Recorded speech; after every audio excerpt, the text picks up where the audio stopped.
क्या बसपा सुप्रीमो मायावती अब बसपा को जेनजी चेहरा देने वाली है? क्या मायावती का फोकस अब सिर्फ और सिर्फ जेनजी पर है?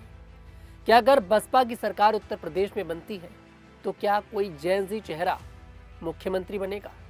ये सवाल इसलिए खड़े हो रहे हैं क्योंकि लखनऊ में 2027 विधानसभा चुनाव की तैयारियों के बीच बसपा अब युवाओं पर ज्यादा फोकस दिखा रही है। पार्टी ने साफ संकेत दिए हैं कि इस बार संगठन से लेकर सोशल मीडिया और चुनावी मैदान तक युवा चेहरों को आगे लाया जाएगा।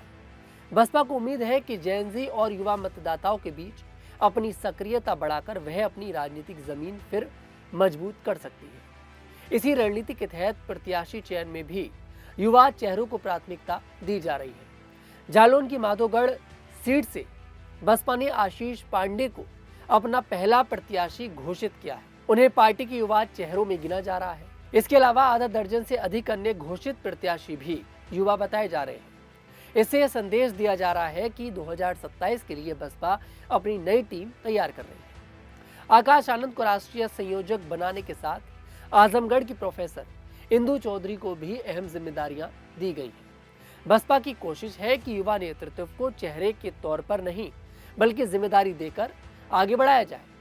सोशल मीडिया पर पार्टी को सक्रिय रखने की जिम्मेदारी भी आकाश आनंद की टीम संभाल रही है।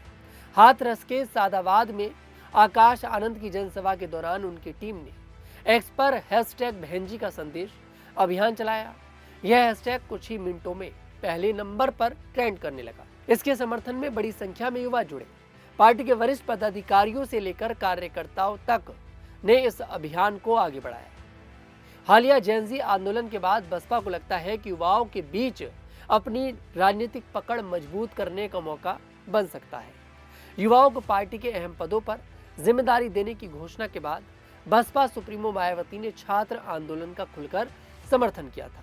कुल मिलाकर बसपा 2027 के लिए युवा चेहरों, सोशल मीडिया एक्टिविटी और नई संगठनात्मक जिम्मेदारियों के सहारे अपनी नई चुनावी जमीन तैयार करने में जुटी है, जिसका सबसे ज्यादा फायदा आकाश आनंद को मिलता हुआ दिखाई दे रहा है।